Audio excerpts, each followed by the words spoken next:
नमस्कार, India superfast में स्वागत है आपका। मैं हूं आपके साथ अभितोष सिंह। माता प्रसाद पांडे, यह नाम हो सकता है कि इससे पहले आप बहुत ज्यादा वाकिफ ना हो, लेकिन उत्तर प्रदेश के लोग इस नाम को अच्छी तरीके से जानते हैं। अब यह नाम विधानसभा में नेता प्रतिपक्ष के तौर पर चुना गया और यह माना जा रहा है कि अखिलेश यादव ने एक बड़ा दांव यह नाम चुनकर खेला है। लेकिन सवाल यह उठता है कि जो पीडीए का फॉर्मूला है समाजवादी पार्टी का, क्या उस फॉर्मूले को धत्ता बताते हुए अखिलेश यादव ने यह फैसला लिया या फिर उनका यह फैसला दूरदर्शी साबित हो सकता है? इसी पर एक विशेष रिपोर्ट हमने तैयार की है, सबसे पहले आपको दिखाते हैं। बीपीडीए, अखिलेश का फॉर्मूला, क्या पीडीए को धोखा? सपा में नेता प्रतिपक्ष को लेकर बवाल। अखिलेश यादव ने माता प्रसाद पांडे को बनाया नेता प्रतिपक्ष। ब्राह्मण चेहरा बनाए जाने का जमकर विरोध। बीजेपी और बीएसपी ने सपा पर साधा निशाना। पीडीए का नारा लगाने वाले कहां गए? एसपी के राज में था पहचान का संकट। बीएसपी सुप्रीमो मायावती ने ट्वीट कर साधा निशाना। उत्तर प्रदेश के विधानसभा सदस्यों के रूप में समाजवादी पार्टी यानी कि सपा प्रमुख अखिलेश यादव की ओर से जारी सूची में यूपी विधानसभा नेता प्रतिपक्ष के रूप में माता प्रसाद पांडे को नामित किए जाने का जमकर विरोध शुरू हो गया है। अखिलेश यादव की ओर से जारी विधानसभा सदस्यों में माता प्रसाद पांडे को नेता प्रतिपक्ष, महबूब अली को अधिष्ठाता मंडल, कमाल अख्तर को मुख्य सचेतक और राकेश कुमार उर्फ डॉक्टर आर.के. वर्मा को उप सचेतक नामित किया गया है।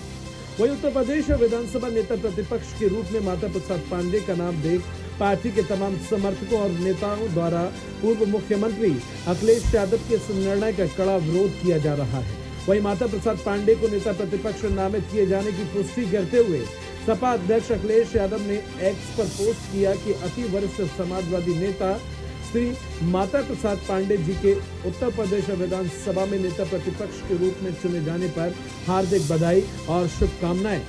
वहीं अखिलेश यादव के नेता प्रतिपक्ष के ऐलान के बाद अब कांग्रेस से प्रवक्ता अखिलेश यादव के साथ बोल रहे हैं तो बीजेपी प्रवक्ता अखिलेश यादव पर निशाना साध रहे हैं। माता प्रसाद जी को हम नेता प्रतिपक्ष विधानसभा उत्तर प्रदेश में बनने पर बधाई देते हैं। वो विधानसभा अध्यक्ष भी रह चुके हैं और उनके पास एक लंबा राजनैतिक संसदीय कार्य का अनुभव है। वो तमाम कार्यकाल विधानसभा में बिता चुके हैं।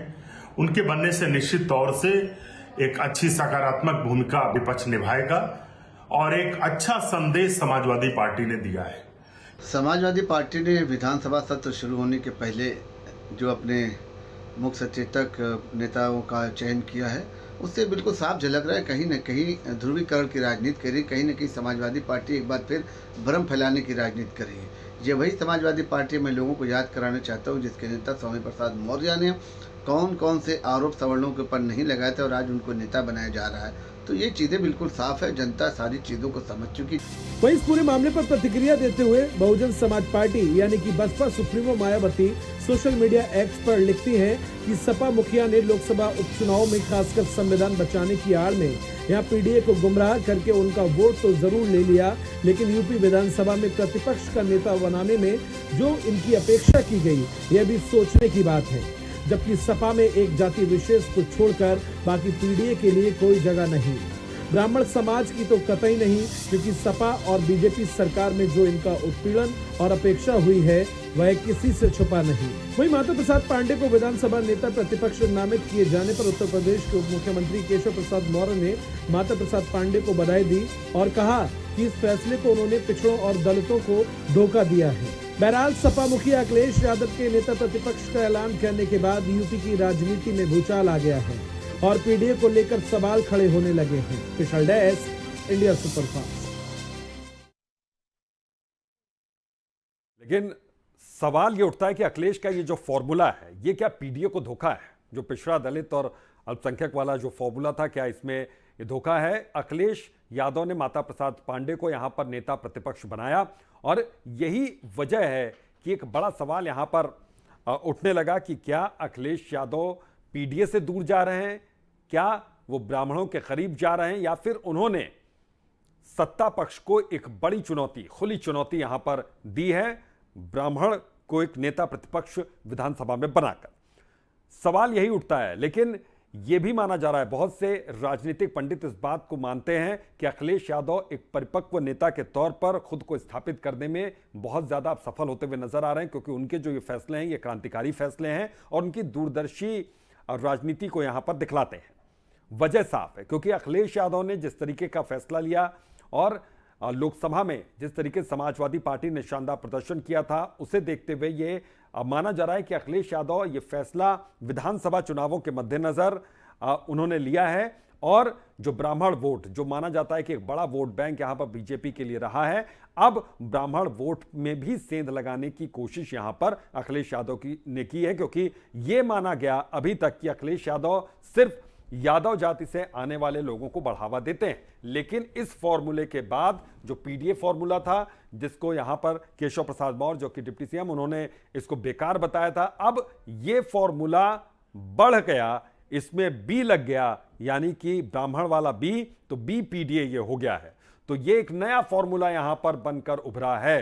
तो अब ये जो कॉम्बिनेशन है, ये जो फॉर्मूला है, वो कितना ज्यादा सफल यहां पर होगा, इसके लिए थोड़ा इंतजार करना होगा, क्योंकि ये माना जा रहा है कि अखिलेश यादव, दोनों तरह की बातें इस वक्त हो रही हैं, उनकी आलोचना भी हो रही है इस फैसले को लेकर कि हो सकता है कि क्या यहां पर कोई ऐसा फैसला अखिलेश यादव ने जो लिया है, कोई ऐसा फैसला कहीं उनके विरोध में न चला जाए या फिर उनकी मुश्किलें न बढ़ाए। लेकिन देखिए, मायावती ने इसको लेकर ट्वीट किया, उन्होंने कहा कि पीडीए की आड़ में गुमराह यहां पर समाजवादी पार्टी ने किया है, यह भी मायावती ने कहा है। लेकिन जिस तरीके से हमलावर यहां पर रहते हैं अखिलेश यादव, खासतौर पर उत्तर प्रदेश सरकार पर, खासतौर पर केशव प्रसाद मौर्य पर जोरदार तरीके से वो बरसते रहते हैं। ऐसे में अब अखिलेश यादव ने एक बड़ा दांव यहां पर खेला है। अब इस दांव की काट क्या सत्ता पक्ष निकालता है, इसके लिए थोड़ा इंतजार करना हो। कुछ मेहमान भी हमारे साथ जुड़ेंगे, उनसे भी हम लगातार संपर्क बनाए हुए कि किस तरीके से इसको देखा जाए, क्योंकि सीएम योगी ने कहा कि पहचान का संकट था जब समाजवादी पार्टी का राज था।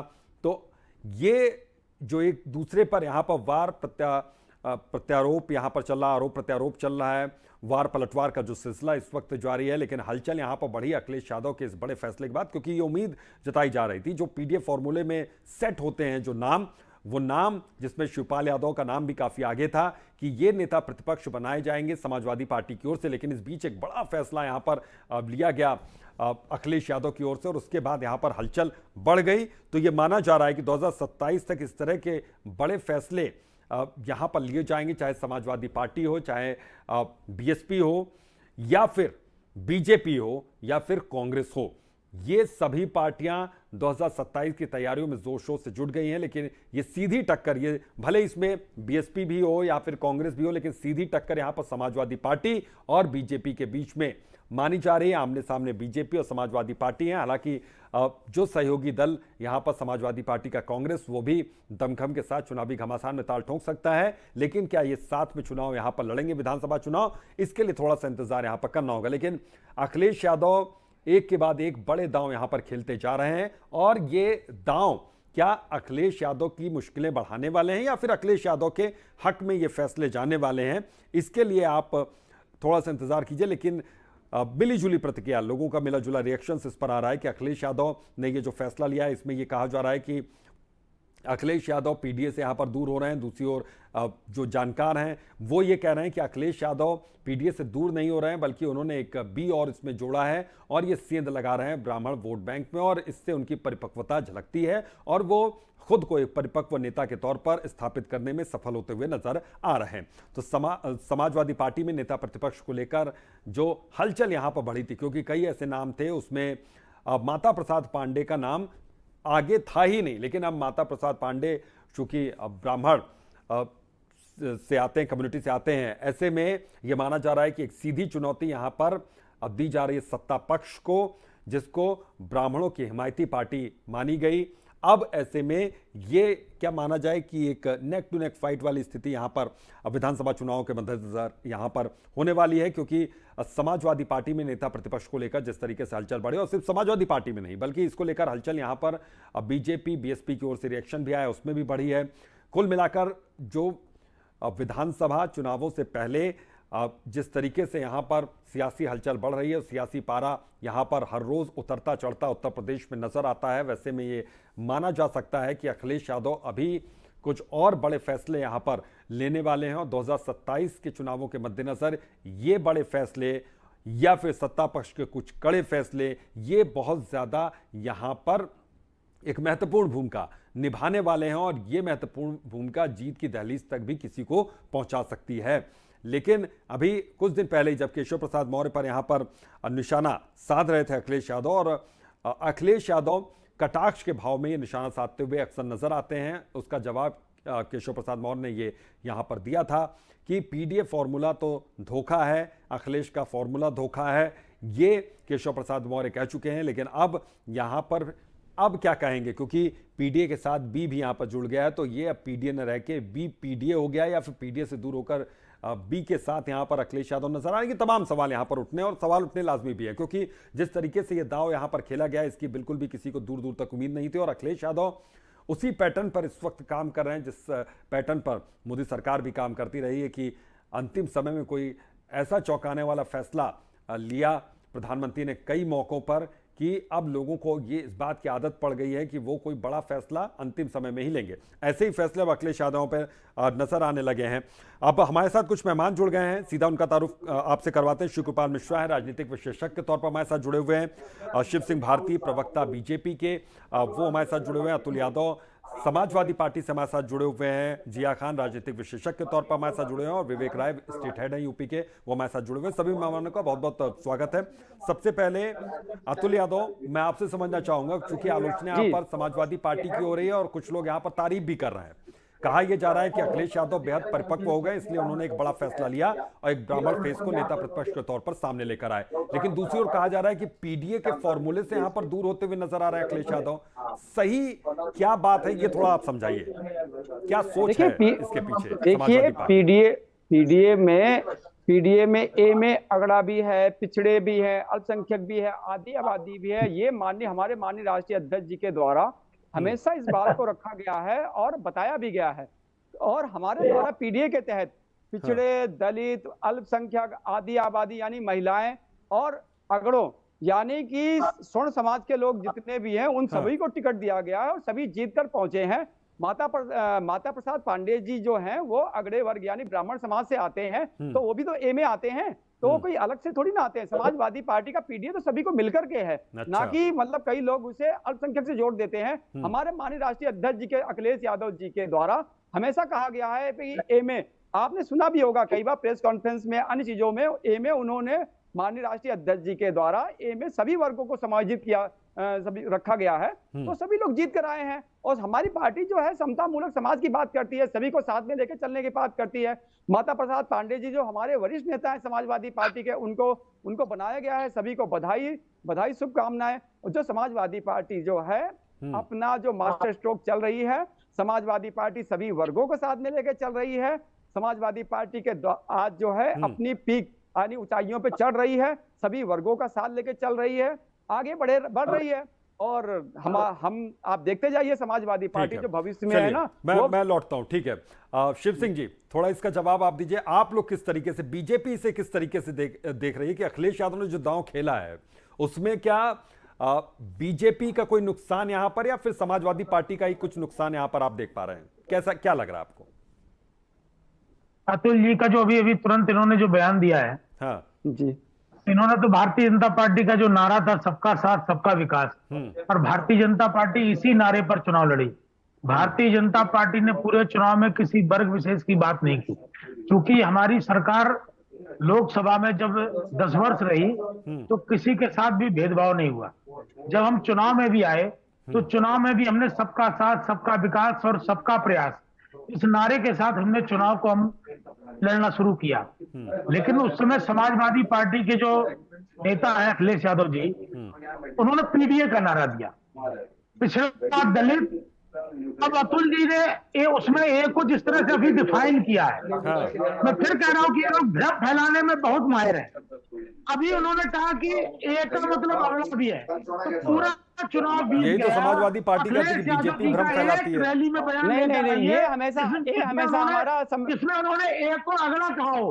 भारतीय जनता पार्टी आप किसको नेता प्रतिपक्ष बनाते हैं उससे हमारा कोई सरोकार नहीं है, लेकिन जिस तरह से आप लोगों ने पूरे प्रदेश की जनता को छला है, पीडीए के नारे के साथ हाँ। पिछड़ा दलित और उनमें जिस तरह का डर आपने दिखाया था कि ये आएंगे तो संविधान खत्म कर देंगे, ये आएंगे तो आरक्षण खत्म कर देंगे, आरक्षण का डर यही लोग दिखा रहे थे जब इनकी सरकार में भर्ती हुई और 86 एसडीएम की भर्ती हुई और 56 एसडीएम एक ही वर्ग के, गलत तथ्य पेश कर रहे हैं आप। एक ही वर्ग के गलत व्यक्तियों को गलत, ऐसा कहीं नहीं हुआ है। 56 एसडीएम इन्होंने नियुक्त कर दिए। तब ये कहते थे कि हम ये भारतीय जनता पार्टी आरक्षण खत्म कर देगी। आप बनाइए, आपको किसने रोका है? आप नेता प्रतिपक्ष बनाइए, लेकिन नहीं, इसका बीजेपी को इसी का नुकसान मिला क्या? बीजेपी को इसी का नुकसान मिला? भारतीय जनता पार्टी ये बता दे कि माता प्रसाद पांडे हैं, उनसे क्या विरोध है उनका? किसी का क्या? मैंने कहा ना कि हमारा कोई ब्राह्मण चेहरा, हमने कहा ब्राह्मण चेहरा पसंद नहीं आ रहा है। हमने कहा नहीं कि हमारा कोई सरोकार नहीं है, आप किसको बनाते हैं? ठीक है, मैं लौटता हूँ आप लोगों के पास, मैं लौटता हूँ और सभी मेहमानों को डिबेट में इस चर्चा में शामिल कर लें। इससे पहले कि दोनों राजनीतिक विशेषज्ञों के पास जाऊं मैं, विवेक राय हमारे साथ जुड़े हुए हैं, स्टेट हेड है हमारे यूपी के। मैं आता हूँ आप लोगों के पास, सर आता हूँ मैं।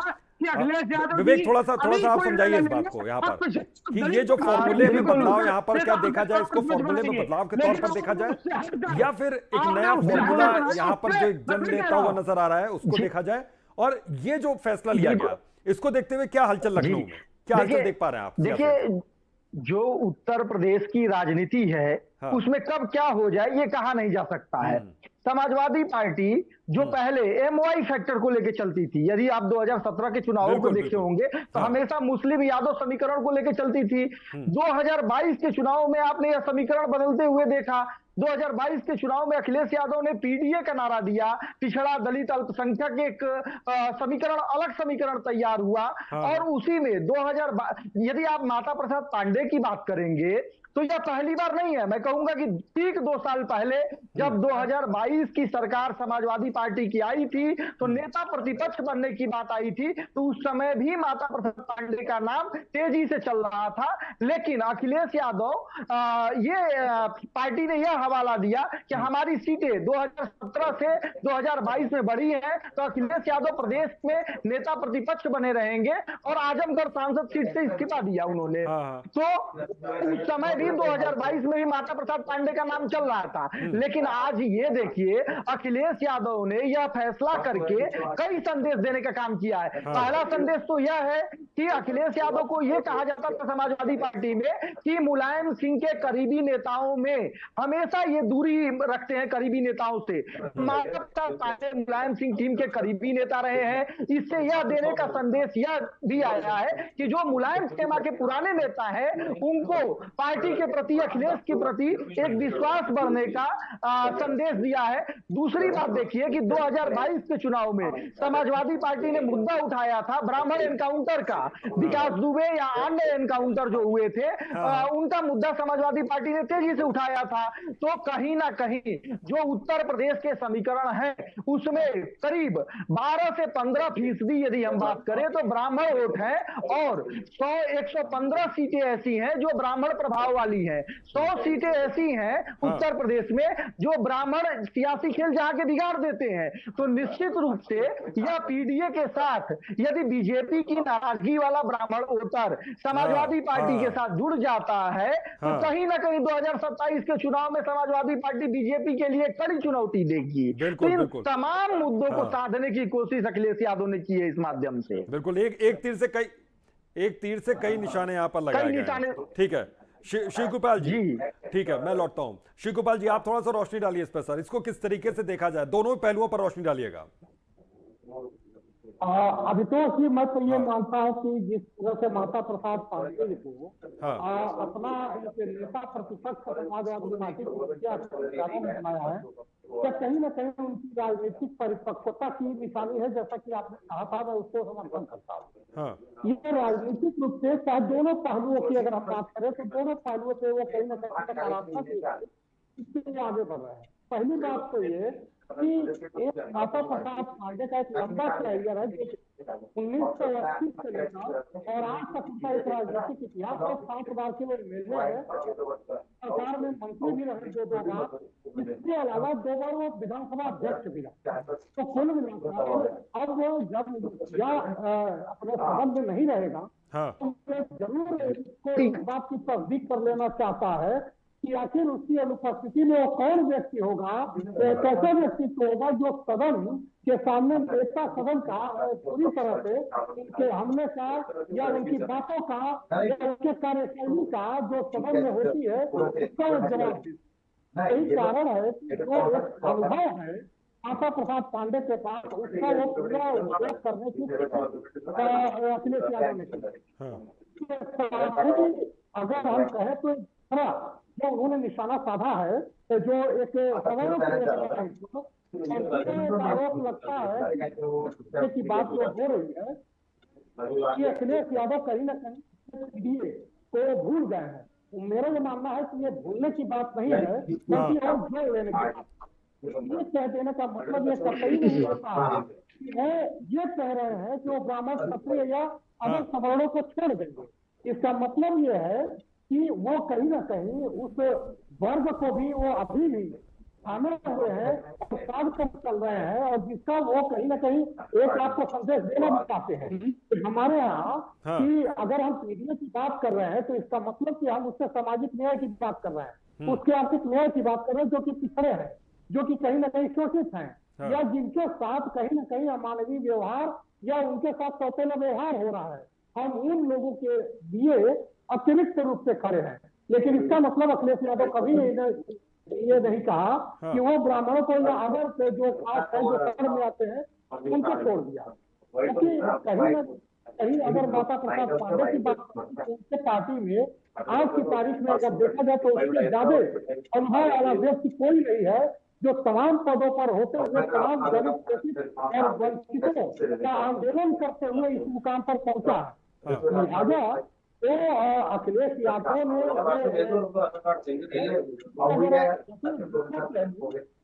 न केवल माता प्रसाद पांडे ही है, बल्कि मुख्य सचेतक के रूप में कमाल अख्तर को भी किया है कि अल्पसंख्यक से आते हैं, और के रूप में आपको वर्मा से किया है। कहना जो हवा चल रही है बकते रहिए। मुझे लगता है कि अब वही राजनीति हो रही है, जब धारा वैसे चले तो उसी धारा के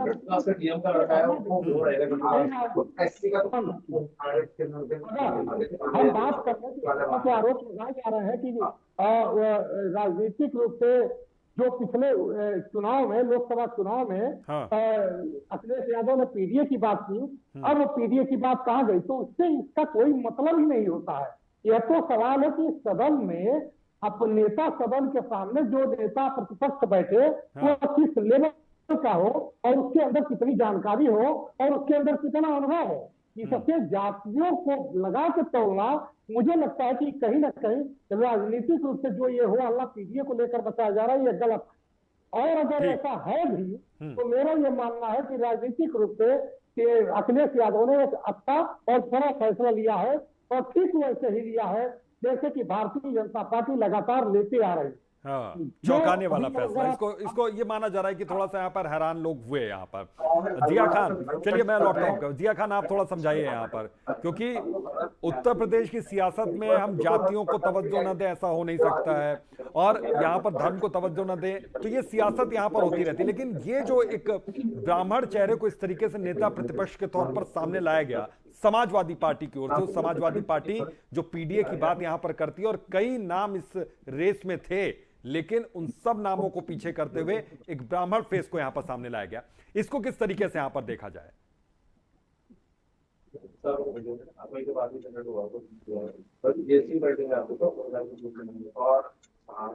जिया आपकी आवाज नहीं आ रही, अनम्यूट कीजिएगा, अपने माइक को अनम्यूट कीजिए।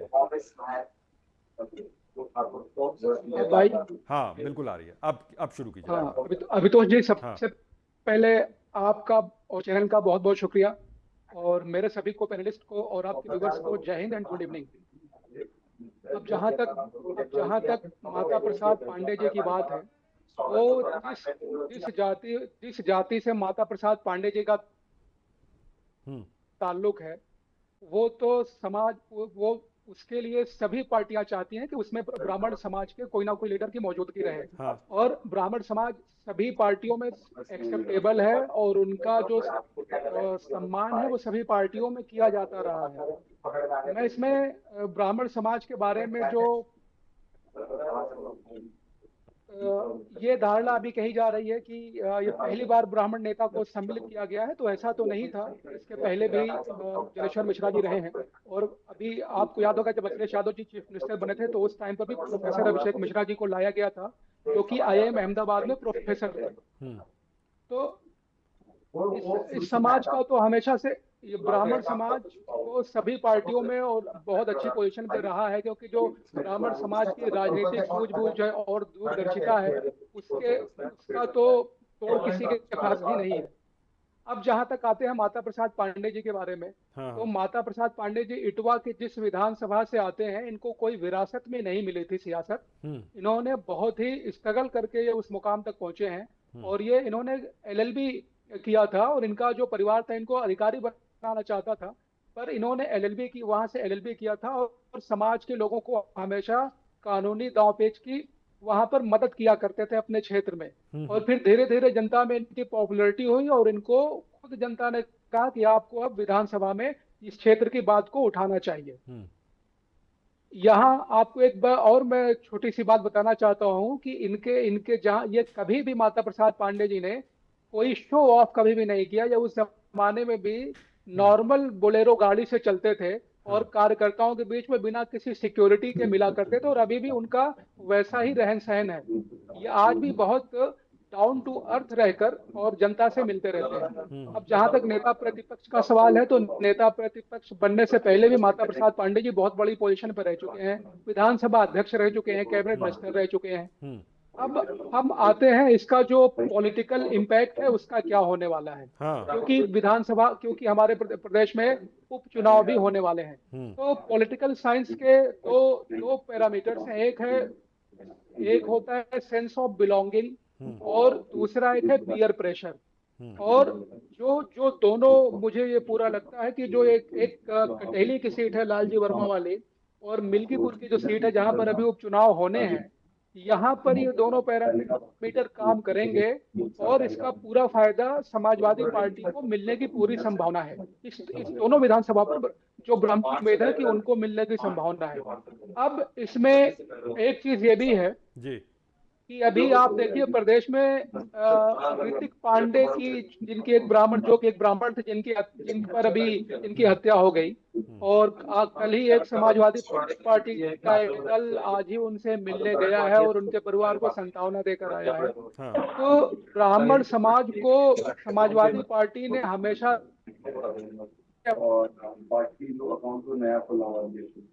बिल्कुल आवाज आपकी ब्रेक हो रही है। अतुल यादव जी, आपसे गुजारिश है।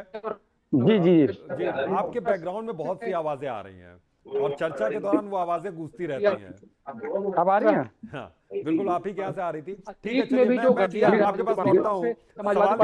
नेताओं में रहे हैं और उन्होंने कभी पार्टी भी नहीं छोड़ी। कोई भी फैसला यहाँ पर कोई भी पार्टी लेती है तो ये आने वाले चाहे उपचुनाव हो या फिर विधानसभा चुनाव हो उसके मद्देनजर ये फैसला लिया जाता है। अब ये जो फैसला यहाँ पर लिया गया है इसमें सिर्फ ब्राह्मणों को साधने की कोशिश की गई या फिर सीधी चुनौती यहां पर सत्ता पक्ष को देने की कोशिश की गई है कि सत्ता पक्ष कम से कम यह आरोप तो न लगाए कि सिर्फ पीडीए की बात यहां पर किया जा रहा है और बाकी यहां पर ब्राह्मणों को उपेक्षित यहां पर रखा जा रहा है। तो फॉर्मूला किस तरीके से यहां पर कारगर साबित हो सकता है?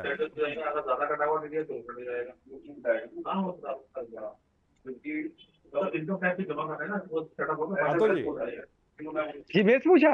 जी आपसे सवाल। मैं अब क्या सुन नहीं पाया क्वेश्चन जी। मैं कह रहा हूं कि कोई भी फैसला यहां पर लिया जाता है कि या तो उपचुनाव हो, बाई इलेक्शन होने वाले हो या फिर विधानसभा चुनाव, उसके मद्देनजर यहां पर लिया जाता है। तो चैलेंज यहां पर खुद के लिए भी क्या बढ़ेगा? समाजवादी पार्टी के लिए खुद के लिए भी चैलेंज यहां पर बढ़ा कि कहीं अपने तो नाराज ना हो जाए?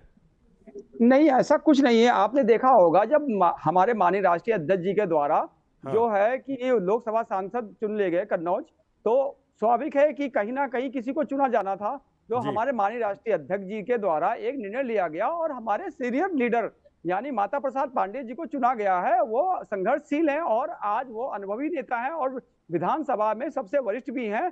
और वो विधानसभा अध्यक्ष भी रहे हैं, मंत्री भी रहे हैं, लंबे समय से विधायक रहे हैं। तो ऐसा है कि हमारी समाजवादी पार्टी के द्वारा जो है चुनाव तो देश में प्रदेश में होते ही रहते हैं और हर व्यक्ति की अपनी अपनी योग्यता होती है। तो माता प्रसाद पांडे जी जो हैं वो सीनियर लीडर हैं, उनका सम्मान सर्वोपरि है और समाजवादी पार्टी हमेशा अपने सीनियर लीडरों सीनियर नेताओं का हमेशा सम्मान करती चली आई है और माता प्रसाद पांडे जी को सम्मान दिया गया है और एक अनुभवी नेता है। तो हम, और रही बात राजनीति में चुनाव भी होंगे और नेता जो हैं वो जाएंगे भी तो जिम्मेदारी भी दी जाएगी, तो ये सब चीजें चलती भी रहती हैं। और रही बात भारतीय जनता पार्टी को समझना चाहिए, अभी वो पीडीए की बात कर रहे थे तो पीडीए में ए भी है।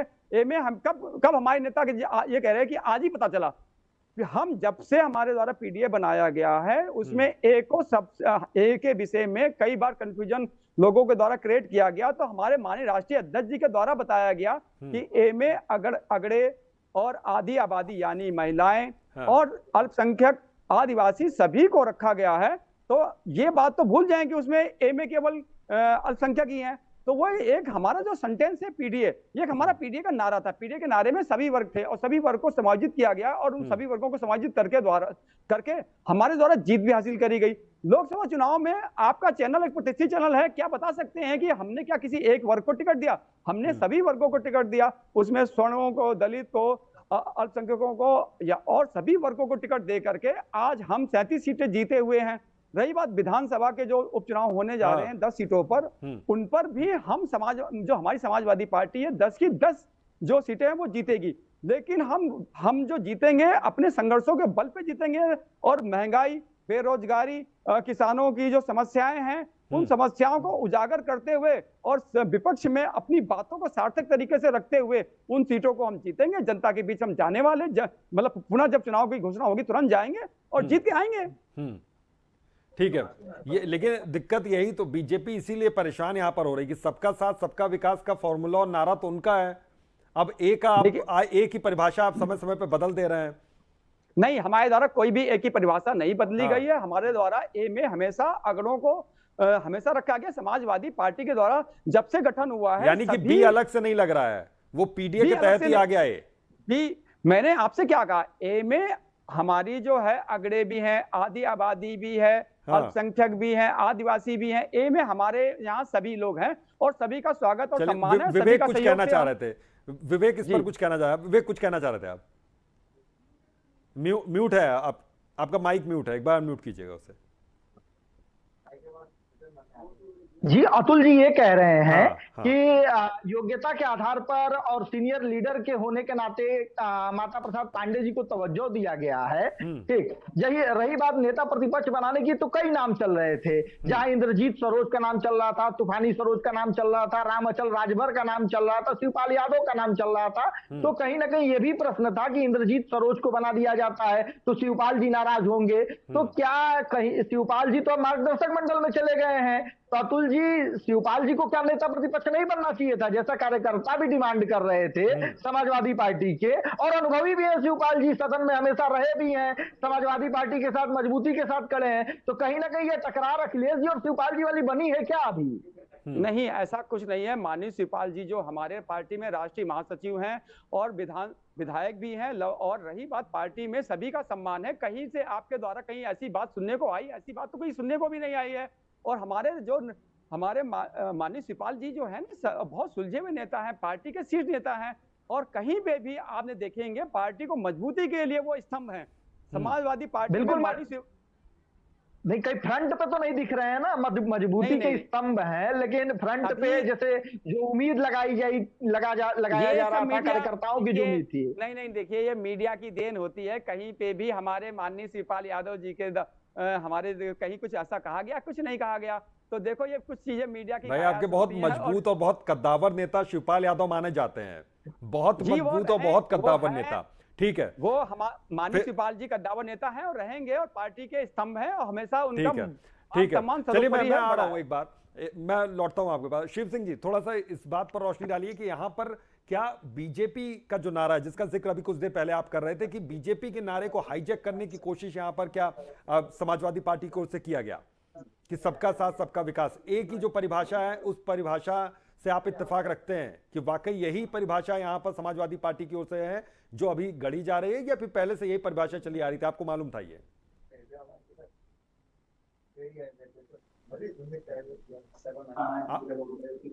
शिव सिंह जी अनम्यूट कीजिएगा, आपकी आवाज क्लियर नहीं आ रही है।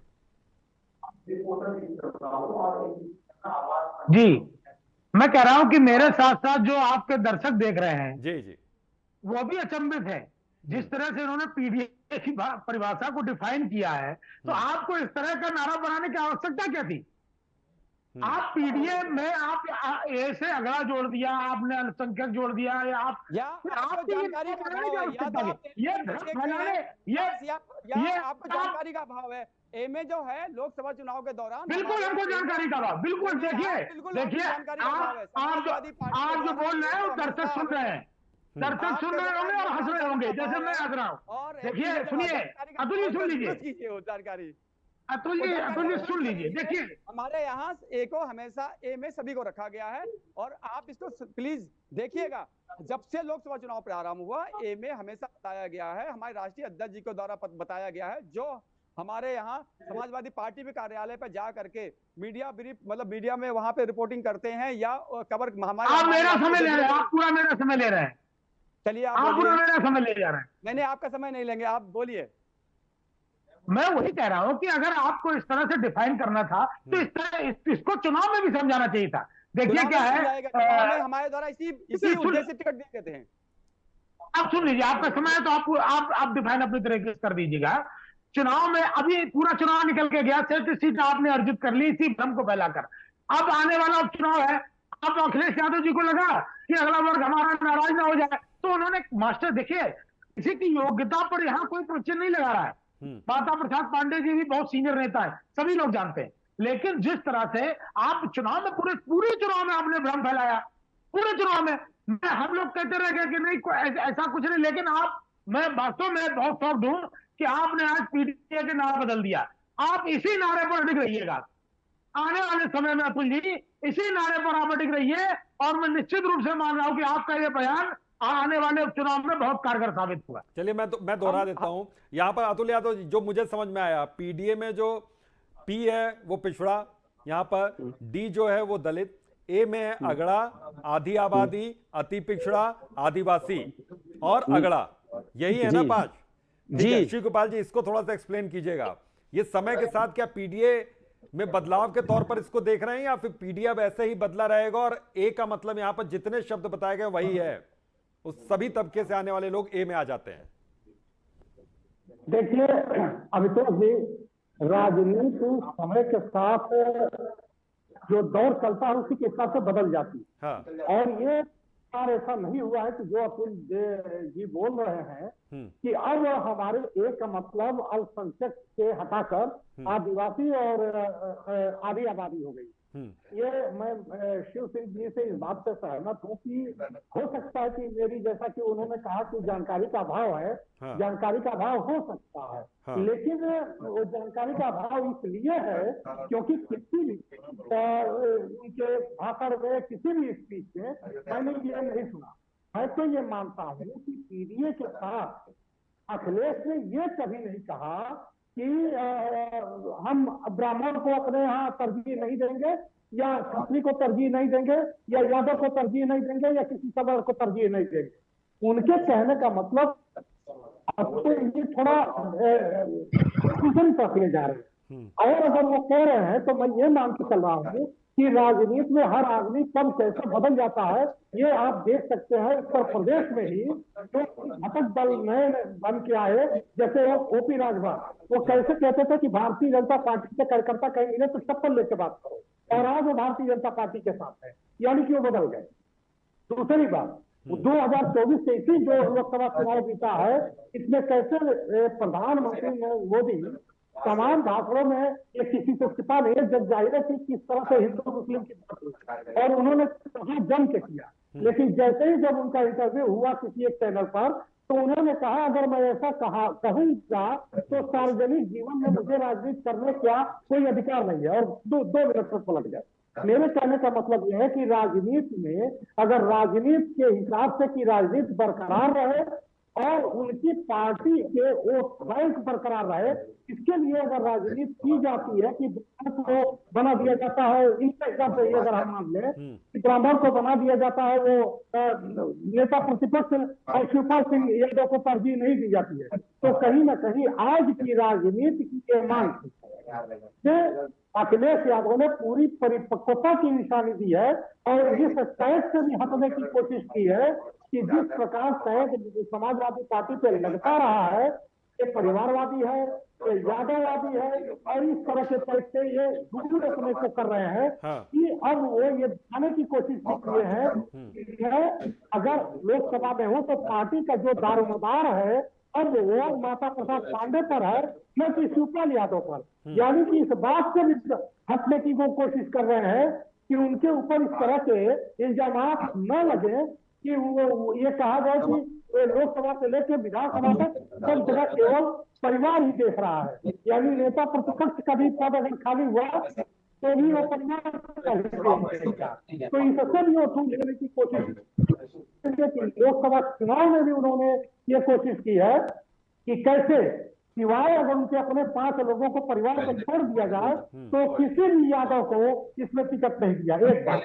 दूसरी बात, न केवल जो सुरक्षित सीट थी वहां ही उन्होंने उतारा, बल्कि ऐसी ऐसी जगहों पे भी उन्होंने दलित को उतारा, जैसे कि अयोध्या उसका एक उदाहरण है, ज्वलंत उदाहरण है, जहां पर उन्होंने देखा देखिए तो एक इस वर्ग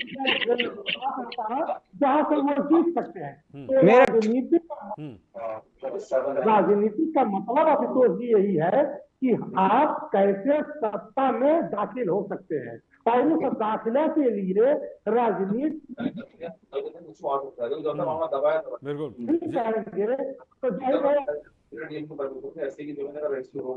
भारतीय जनता पार्टी में 2-2 है, पिछली बार भी और इस बार भी। क्यों? पिछली बार भी दिनेश शर्मा थे और इस बार ब्रजेश पाठक है। और आगे अगर जैसे कि सूत्रों के अनुसार एक चर्चा बढ़ी हुई है कि हो सकता है कि अगर बदलेगा तो उसमें कहीं ना कहीं एक नाम आ रहा है।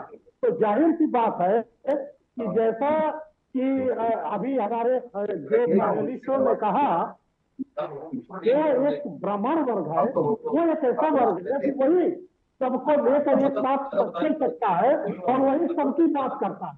मैं अगर माता प्रसाद पांडे की बात करूं तो कोई ऐसा आंदोलन नहीं किया है जो ब्राह्मण के लिए, और जब भी आंदोलन किए हैं और जब भी उनके इतिहास में आंदोलन अगर किया गया है तो पंडितों के लिए, दलितों के लिए, वंचितों के लिए और उन लोगों के लिए ही वो किए हैं जो ब्राह्मण वर्ग में नहीं आता है।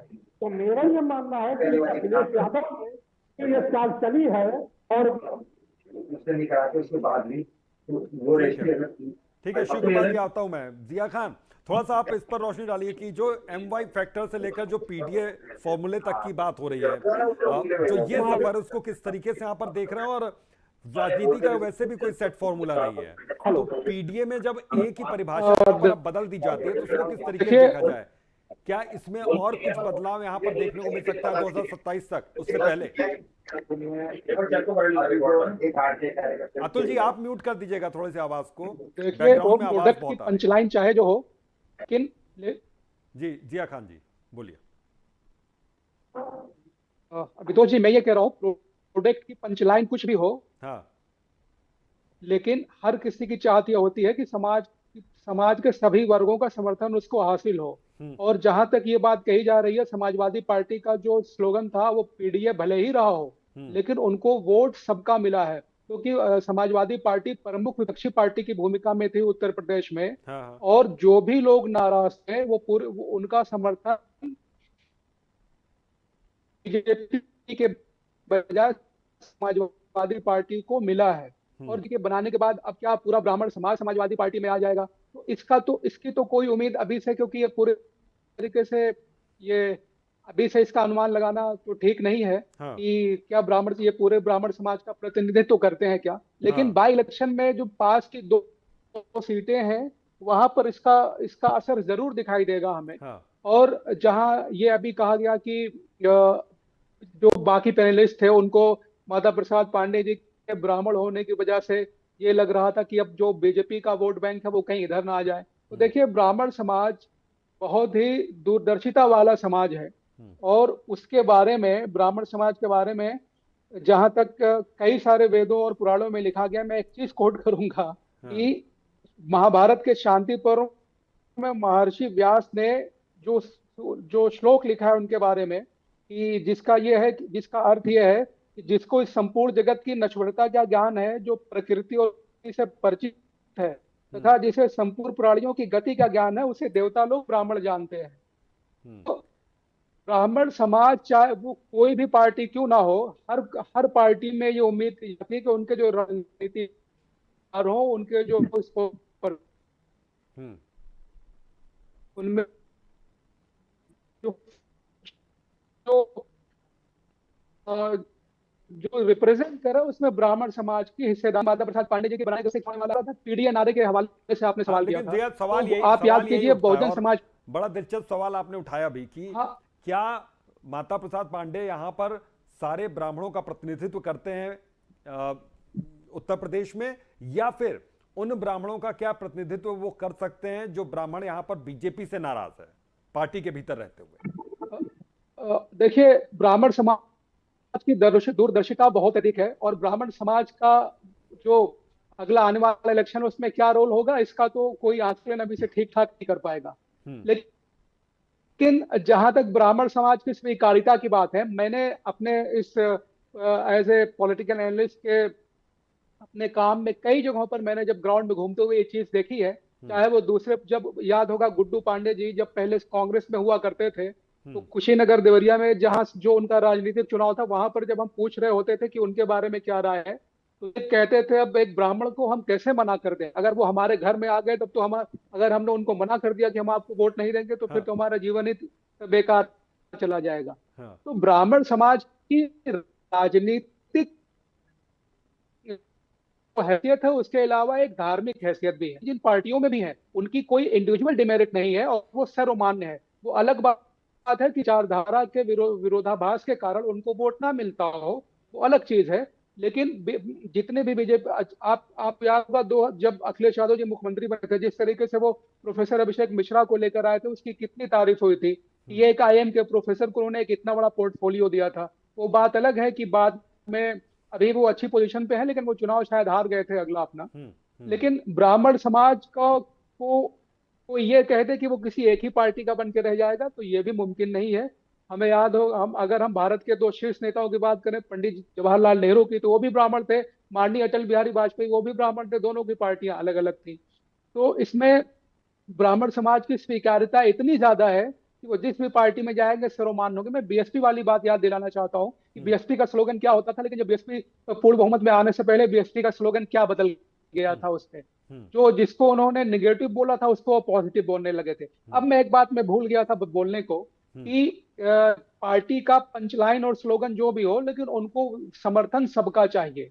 और ये जो समाजवादी पार्टी को जो जीत मिली है, उसमें सिर्फ पीडीए का ही योगदान नहीं है, उसमें अगड़ों का भी बहुत अधिक समर्थन को प्राप्त हुआ है। मेरा जो होम टाउन है बस्ती, वहां पर जो जबकि वहां के जो एमपी थे वो ब्राह्मण थे, वहां पे ब्राह्मणों की अच्छी खासी तादाद है।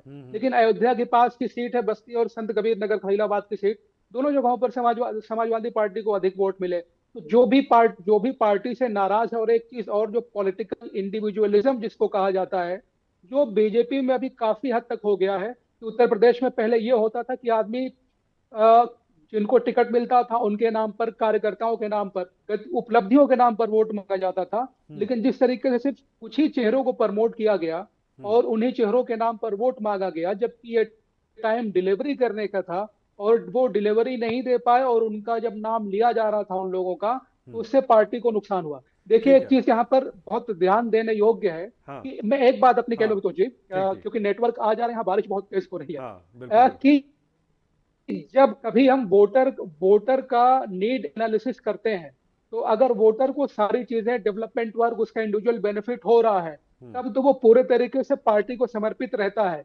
लेकिन अगर वोटर के दैनिक जीवन में दिक्कतें आ रही हैं, उसको अपने दैनिक जीवन चलाने में परेशानी आ रही है, वो जो चाह रहा है वैसा नहीं हो रहा है, तो फिर वो जातिगत आधारों पर, उसके बाद उसके जैसे पॉलिटिकल कनेक्शन है, वो उसको प्रिफर करता है। ये जो चुनाव हुआ, ये पूरे तरीके से डिलीवर करने का था, और चूक हुई है पार्टी से डिलीवर करने में।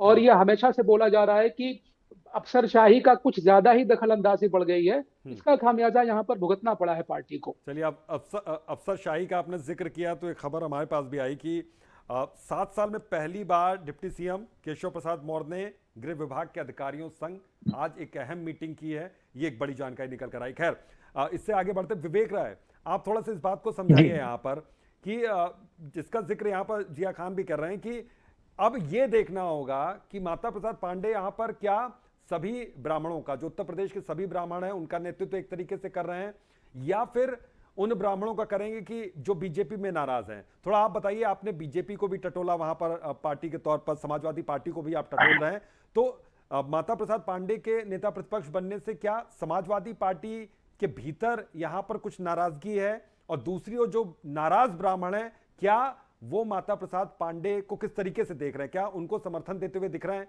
पर्दे के पीछे से?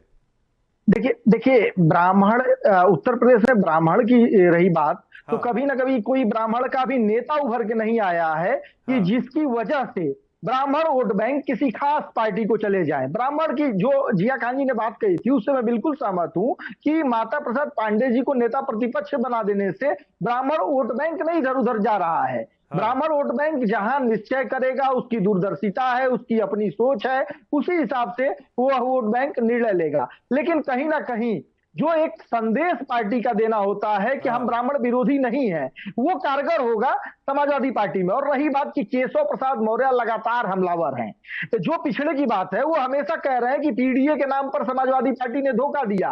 अखिलेश यादव के भी लगातार बयान आए, शिवपाल जी ने भी केशव प्रसाद मौर्य को यहां तक कह दिया कि बड़बोले नेता है, और मुख्यमंत्री ने उन्हें झुनझुना पकड़ा दिया है, अपना विभाग संभाल नहीं पा रहे हैं। और वहीं अखिलेश जी कह रहे हैं कि दिल्ली और लखनऊ के बीच में ये एक डबल इंजन के बीच में एक अलग इंजन आ गए हैं और लगातार स्टंटिंग कर रहे हैं। तो इस प्रकार के मौर्य रहते हैं, वो योगी आदित्यनाथ बिल्कुल देखिए जी, जिस प्रकार से भारतीय जनता पार्टी में मुख्यमंत्री योगी आदित्यनाथ का एक जनाधार है, उसी प्रकार से कहीं ना कहीं संगठन की भूमिका में देखा जाए तो केशव प्रसाद मौर्य भी आते हैं। एक कुशल संगठन करता है केशव प्रसाद मौर्य। उत्तर प्रदेश में जब वो अध्यक्ष बने थे तो बीजेपी को बहुत लाभ हुआ था। कहीं ना कहीं पिछड़ा समाज में बीजेपी ने उनको आगे किया हुआ है कि जो पीडीए की समाजवादी पार्टी बात करती है तो कहीं ना कहीं उसके काट केशव मौर्य भारतीय जनता पार्टी की तरफ से है। तो जब समाजवादी पार्टी ने एक पीडीए की बात करते करते ब्राह्मण चेहरा को आगे लाया नेता प्रतिपक्ष के रूप में, तो केशव प्रसाद मौर्य को मौका मिला और लगातार वो इस बात को लेकर हमलावर रहे हैं। और रही बात कि ये निश्चित रूप से समाजवादी पार्टी के पिछड़े नेताओं के लिए आश्चर्यजनक बात थी, क्योंकि सबकी उम्मीदें थी कि कहीं ना कहीं नेता प्रतिपक्ष के रूप में कोई पिछड़ा नेता आएगा। ये अखिलेश यादव की चौंकाने वाला फैसला कहें या दूरदर्शिता कहें, या मैं एक बार फिर कहूंगा कि जो शिवपाल यादव, एक कहा जाता था कि मुलायम सिंह का युग चलता था समाजवादी पार्टी में, मुलायम सिंह के युग के बाद अखिलेश यादव जब समाजवादी पार्टी में अपना प्रभाव स्थापित किए तो कहीं ना कहीं जो शिवपाल और अखिलेश के बीच पारिवारिक कलह थी तो वो एक फैक्टर था, और जिसको लेकर शिवपाल और अखिलेश के बीच में नाराजगी रही। शिवपाल जी ने अपनी पार्टी बनाई, तमाम संघर्ष है, लेकिन आज फिर शिवपाल यादव जी साथ हैं। लेकिन आज शिवपाल यादव जी के पुत्र सांसद हैं, लेकिन शिवपाल जी यदि हम बात करें तो कहीं ना कहीं नेता प्रतिपक्ष बनने की चर्चा उनकी भी थी। तो कहीं ना कहीं इसका असर उनको एक ये माना जा रहा था कि हो सकता है आगे चल रहे थे इनको जी में। और कहीं ना कहीं शिवपाल जी के प्रति जो एक संदेश जाता था कि मुलायम सिंह के करीबी होने का, मुलायम सिंह के परिवार में भी करीबी, और नेता जो मुलायम सिंह के करीबी नेता हैं उनके बीच शिवपाल की खासी मान्यता थी। तो जो शिवपाल यादव की मान्यता ये नहीं बना रहे हैं, तो अखिलेश जी के लिए ये था कि जो पुराने नेता हैं, जो मुलायम सिंह के खेमे के नेता है, उनके बीच भी यह संदेश ना जाए कि मुलायम सिंह के करीबी नेताओं को पार्टी में कहीं ना कहीं अनदेखा किया जा रहा है। ये बीच में बातें आई तो माता प्रसाद जी उस दौर के नेता है, मुलायम सिंह के दौर के नेता है, और मुलायम सिंह यादव के काफी करीबी माने जाते हैं। तो अखिलेश यादव ने इसके माध्यम से यह संदेश देने की कोशिश की कि जो भी नेता समाजवादी पार्टी के, हम एक मंच पे हैं, हमारे यहाँ सबकी स्वीकार्यता है, और माता प्रसाद पांडे जी का विरोध ना तो शिवपाल जी कर सकते हैं, एक तीर से कई निशाने यहाँ पर लगाने की कोशिश यहाँ पर हुई है। बिल्कुल, बहुत बहुत शुक्रिया आप सभी मेहमानों का इस चर्चा में शामिल होने के लिए, क्योंकि यहाँ पर पीडीए फॉर्मूले में एक ही जो परिभाषा है वो बदलती हुई नजर आ रही है, और समाजवादी पार्टी का साफ तौर पर कहना है कि ए का मतलब यहाँ पर अल्पसंख्यक भी है, आदिवासी भी है, आधी आबादी भी है और अब अगड़ा भी है। बहरहाल इसको लेकर राजनीति अपने पूरे चरम पर है, लेकिन आगे क्या होने वाला है, क्योंकि 2027 अभी दूर है, लेकिन तैयारियां अभी से सभी पार्टियों ने शुरू कर दी है। तो आज अखाड़ा में बस इतना ही, दीजिए इजाजत, नमस्कार। देखते रहिए इंडिया सुपरफास्ट।